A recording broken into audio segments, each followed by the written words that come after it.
Hi hello guys, welcome back to Aadya colourful. ನಾನು Suma. Friends, ಇವತ್ತಿನ ವಿಡಿಯೋದಲ್ಲಿ ಒಂದು ಸ್ವೀಟ್ ರೆಸಿಪಿನ ನಿಮ್ಮ ಜೊತೆ ಶೇರ್ ಮಾಡ್ಕೊಳ್ತಾ ಇದ್ದೀನಿ. 10 ನಿಮಿಷದಲ್ಲಿ ಹಬ್ಬಕ್ಕೆ ಗರಿಗರಿಯಾದ ಕರ್ಜಿಕಾಯಿನ ಹೀಗೆ ತಯಾರಿಸಿ ನೋಡಿದ್ರೆ ಖಂಡಿತವಾಗ್ಲೂ ತುಂಬಾ ಟೇಸ್ಟಿಯಾಗಿ ಈಸಿಯಾಗಿ ಮಾಡುವಂಥ ಒಂದು ರುಚಿಯಾದ ಒಂದು ರೆಸಿಪಿ ಅಂತ ಹೇಳ್ಬೋದು. ಖಂಡಿತವಾಗ್ಲೂ ಒಂದ್ಸಲ ಈ ಒಂದು ರೆಸಿಪಿನ ತಯಾರಿಸಿ ಹೇಗೆ ಬಂತು ಅಂತ ತಿಳಿಸಿ. ಓಕೆ, ಸೊ ಈ ಒಂದು ಕರ್ಜಿಕಾಯಿ ತಯಾರಿಸೋದಕ್ಕೆ ಮೊದಲನೇದಾಗಿ ಒಂದು ಬೌಲ್ ತೊಗೊಂಡಿದ್ದೀನಿ. ಈ ಬೌಲಿಗೆ 1 ಕಪ್ ಆಗುವಷ್ಟು ನಾನು ಮೈದಾ ಹಿಟ್ಟನ್ನು ಹಾಕ್ಕೊಳ್ತಾ ಇದ್ದೀನಿ. ಸೊ ಖಂಡಿತವಾಗ್ಲೂ ಮೈದಾ ಹಿಟ್ಟಲ್ಲೇ ಕರ್ಜಿಕಾಯಿನ ಮಾಡಿ ತುಂಬ ಟೇಸ್ಟಿಯಾಗಿ ಬರುತ್ತೆ. ಸೊ ಗೋಧಿ ಹಿಟ್ಟಲ್ಲಿ ಮಾಡ್ತೀವಿ ಅಂದರೆ ಖಂಡಿತ ಗೋಧಿ ಹಿಟ್ಟಲ್ಲೂ ಕೂಡ ನೀವು ಮಾಡ್ಕೊಬೋದು ಬೇಕು ಅನ್ನೋರು.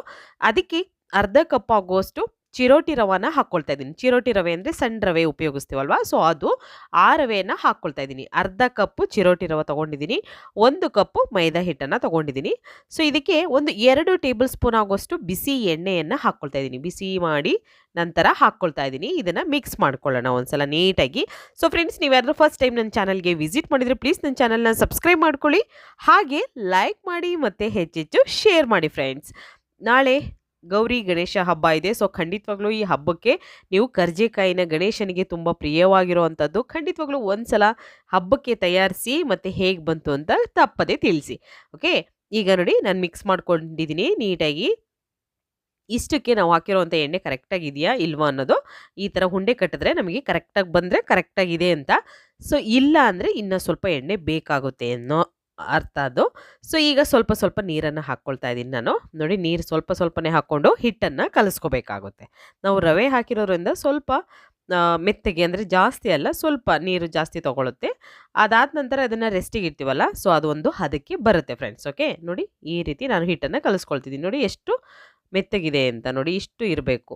ಅದಾದ ನಂತರ ರವೆ ಎಲ್ಲ ಚೆನ್ನಾಗಿ ನೆಂದಾದ್ಮೇಲೆ ಗಟ್ಟಿಯಾಗಿ ನೀಟಾಗಿ ನಮಗೆ ಎಷ್ಟಕ್ಕೆ ಅದಕ್ಕೆ ಬೇಕಾಗುತ್ತೋ ಅಷ್ಟು ಕರೆಕ್ಟಾಗಿ ಹಿಟ್ಟು ರೆಡಿ ಆಗುತ್ತೆ. ನೋಡಿ, ಈಗ ಸ್ವಲ್ಪ ಎಣ್ಣೆಯನ್ನು ಹಾಕ್ಕೊಳ್ತೀನಿ. 1 ಸ್ಪೂನ್ ಆಗುವಷ್ಟು ಎಣ್ಣೆಯನ್ನು ಹಾಕ್ಕೊಂಡಿದ್ದೀನಿ. ನಂತರ ಇದನ್ನು ಒಂದ್ಸಲ ಈ ರೀತಿ ಮಿಕ್ಸ್ ಮಾಡಿ ಒಂದು ಪ್ಲೇಟನ್ನು ಮುಚ್ಚಿ ಇದನ್ನು ನಾವು ರೆಸ್ಟಿಗೆ ಇಟ್ಬಿಡೋಣ. ಸುಮಾರು ಒಂದು 5ರಿಂದ 10 ನಿಮಿಷ ಅಷ್ಟೇ ನಾನು ರೆಸ್ಟಿಗೆ ಇಟ್ಟಿರೋದು. ಈಗ ಇಲ್ಲಿ ಇನ್ನೊಂದು ಪ್ಯಾನ್ ತೊಗೊಂಡಿದ್ದೀನಿ. ಪ್ಯಾನಿಗೆ ಇವಾಗ ನಾವು ಗಸಗಸೆಯನ್ನು ಹಾಕ್ಕೊಳ್ತಾ ಇದ್ದೀನಿ. ನಾನು ಇಲ್ಲಿ ಸುಮಾರು 1 ಸ್ಪೂನ್ ಆಗೋಷ್ಟು, 1 ಟೇಬಲ್ ಸ್ಪೂನ್ ಆಗುವಷ್ಟು ಗಸಗಸೆಯನ್ನು ಹಾಕ್ಕೊಳ್ತಾ ಇದ್ದೀನಿ. ಅದನ್ನು ಸ್ವಲ್ಪ ನಾವು ಹಾಗೆ ಉರಿಬೇಕಾಗುತ್ತೆ. ಒಂದು ಚಿಟಪಟ ಅಂತ ಸೌಂಡ್ ಬರುತ್ತೆ ಮತ್ತು ಒಂದು ಒಳ್ಳೆ ಫ್ಲೇವರ್ ಕೂಡ ಬರುತ್ತೆ ಇದು ಚೆನ್ನಾಗಿ ಫ್ರೈ ಆದ ನಂತರ. ಸೊ ಅದನ್ನು ಒಂದು ಬೌಲಿಗೆ ತೆಗೆದಿಟ್ಕೊಂಡಿದ್ದೀನಿ.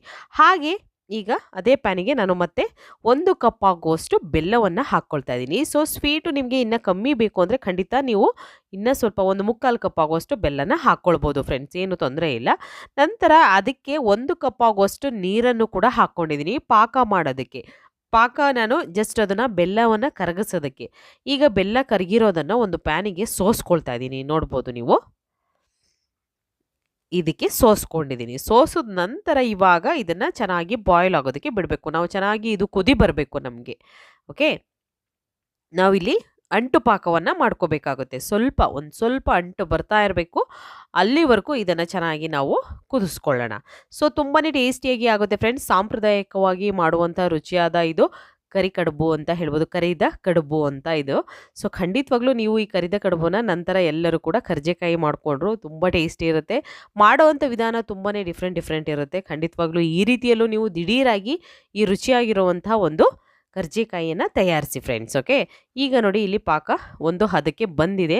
ಸೊ ಈಗ ಅಂಟು ಪಾಕ ಆಗಿದೆ. ಇದನ್ನು ನಾನು ಚೆಕ್ ಮಾಡ್ಕೊಳ್ತಾ ಇದ್ದೀನಿ. ನೋಡ್ತಾ ಇದ್ದೀರಲ್ಲ, ಈ ರೀತಿ ಅಂಟ್ತಾ ಇರಬೇಕು ನಮಗೆ, ಆಗ ಕರೆಕ್ಟಾಗಿ ಪಾಕ ರೆಡಿಯಾಗಿದೆ ಅಂತ. ಬೆಲ್ಲದ ಪಾಕ ರೆಡಿಯಾಗಿದೆ. ಸೊ ಈಗ ಕಾಯಿಯನ್ನು ತೊಗೊಂಡಿದ್ದೀನಿ ಇಲ್ಲಿ. ಸೊ ಇಲ್ಲಿ ಸುಮಾರು 2.5 ಕಪ್ ಆಗೋಷ್ಟು ಕಾಯಿ. 1 ಕಪ್ಪಿನ ಅಳತೆಯಲ್ಲಿ ನೀವು ಜಾಸ್ತಿ ಅದನ್ನು ಫ್ರೆಶ್ ಮಾಡಿ ಹಾಕ್ಕೊಳ್ತೀವಿ ಅಂದರೆ 2 ಕಪ್ ಟೋಟಲ್ ಆಗಿ ತೊಗೊಳುತ್ತೆ. ಬೇಕು ಅಂತಂದರೆ ನೀವು ಹಳಿ ಏನಾದರೂ ಇದ್ದರೆ ತೆಗೆದುಬಿಡಿ. ಬೇಕು ಅಂತಂದರೆ ಇನ್ನೂ ಒಂದು ಅರ್ಧ ಕಪ್ ಎಕ್ಸ್ಟ್ರಾ ಹಾಕ್ಕೊಳ್ಬೋದು ಈ ಒಂದು ಬೆಲ್ಲದಕ್ಕೆ. ಏಕೆಂದರೆ ಸ್ವಲ್ಪ ಸ್ವೀಟು ಜಾಸ್ತಿ ಬೇಕು ಅಂತಂದರೆ ಕರೆಕ್ಟಾಗಿದೆ. ಅಕಸ್ಮಾತ್ ಸ್ವೀಟ್ ಜಾಸ್ತಿ ಆಗುತ್ತೆ ನಮಗೆ ಬೇಡ ಅನ್ನೋದಾದರೆ ಇನ್ನೂ ಒಂದು ಅರ್ಧ ಕಪ್ಪು ಕಾಯಿ ತುರಿಯನ್ನು ಹಾಕ್ಕೊಳ್ಳಿ ಜಾಸ್ತಿ.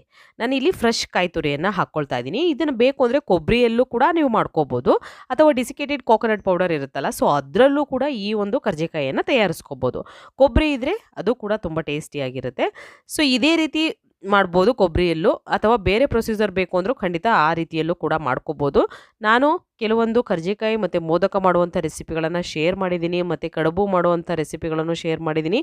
ದಯವಿಟ್ಟು ನೋಡಿ, ಇಷ್ಟ ಆದರೆ ಲೈಕ್ ಮಾಡಿ ಮತ್ತು ಶೇರ್ ಮಾಡಿ ಫ್ರೆಂಡ್ಸ್. ಓಕೆ, ಈಗ ನೋಡಿ ಕಾಯಿಯನ್ನು ಚೆನ್ನಾಗಿ ಕುದಿಸ್ಕೋಬೇಕು. ಪಾಕದಲ್ಲಿ ಚೆನ್ನಾಗಿ ಅದು ಒಂದು ಹದವಾಗಿ ಬರಬೇಕು ಅಂತಂದರೆ ನಾವು ಈ ರೀತಿ ಪಾಕ ಎಲ್ಲ ಹೀರ್ಕೊಳ್ಳೋ ಹಾಗೆ ನಾವು ಅದನ್ನು ಫ್ರೈ ಮಾಡ್ತಾ ಇರಬೇಕು, ಮಿಕ್ಸ್ ಮಾಡ್ತಾ ಇರಬೇಕು. ಸೊ ನೋಡ್ಬೋದು ಇವಾಗ ಒಂದು ಹದಕ್ಕೆ ನಮಗೆ ಈ ಒಂದು ಹೂರಣ ರೆಡಿಯಾಗಿದೆ.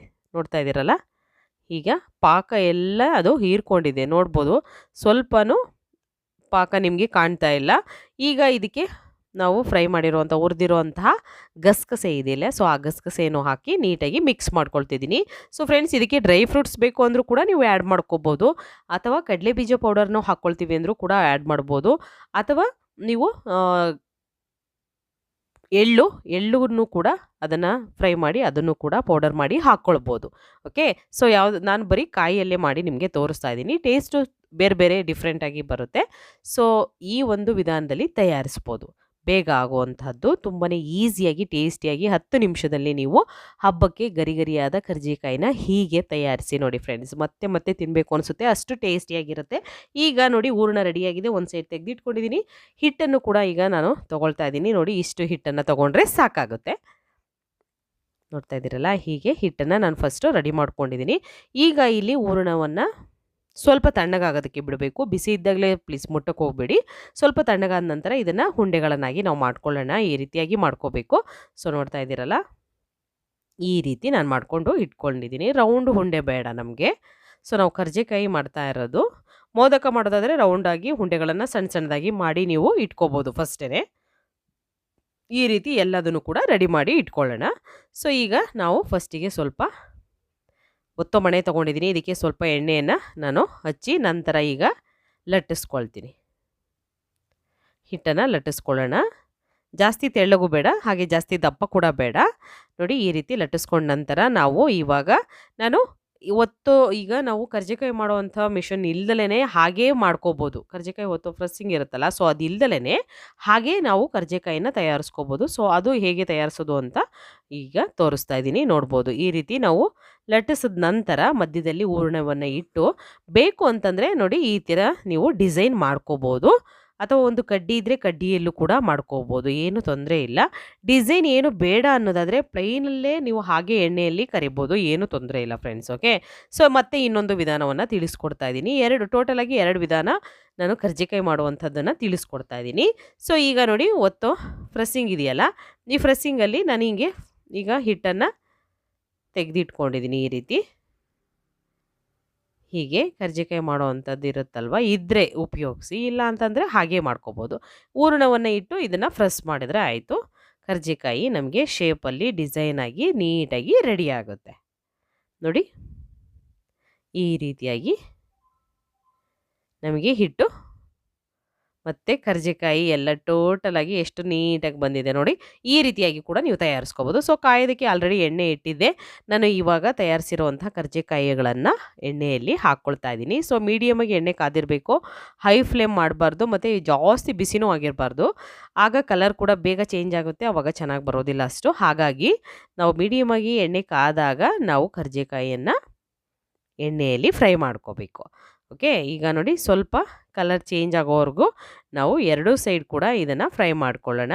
ಸೊ ಒಂದೇ ಸೈಡ್ ಜಾಸ್ತಿ ಹೊತ್ತು ಬೇಯಿಸೋದ್ರಿಂದ ಏನಾಗುತ್ತೆ ಅಂದರೆ ಒಂದೇ ಸೈಡ್ ಜಾಸ್ತಿ ಕಲರ್ ಆಗುತ್ತೆ, ಇನ್ನೊಂದು ಸೈಡು ಹಾಗೆ ವೈಟಾಗಿ ಲೈಟಾಗಿರುತ್ತೆ. ಸೊ ಹಾಗಾಗಿ 2 ಕಡೆ ಒಂದೇ ಕಲರ್ ಆಗಿ ಬರಬೇಕು, ಆ ರೀತಿಯಾಗಿ ನೀವು ಫ್ರೈ ಮಾಡ್ಕೊಳ್ಳೋಣ. ನೋಡಿ, ಗೋಲ್ಡನ್ ಕಲರ್ ಬಂದಿದೆಯಲ್ಲ, ಇಷ್ಟಿದ್ರೆ ಸಾಕು, ಕರೆಕ್ಟಾಗಿ ಬೆಂದಿದೆ ಅಂತ, ಇದು ತುಂಬ ಚೆನ್ನಾಗಾಗಿದೆ. ಸೊ ಈಗ ಫ್ರೈ ಆಗಿರುವಂಥ ಕರ್ಜಿಕಾಯಿಯನ್ನು ಒಂದು ಟಿಶ್ಯೂ ಮೇಲೆ ತೆಗೆದಿಟ್ಕೊಳ್ಳೋಣ. ಮತ್ತು ಉಳಿದಿರುವಂಥ ಕರ್ಜಿಕಾಯಿಗಳನ್ನು ನಾನು ಎಣ್ಣೆಯಲ್ಲಿ ಫ್ರೈ ಮಾಡ್ಕೊಳ್ತಾ ಇದ್ದೀನಿ.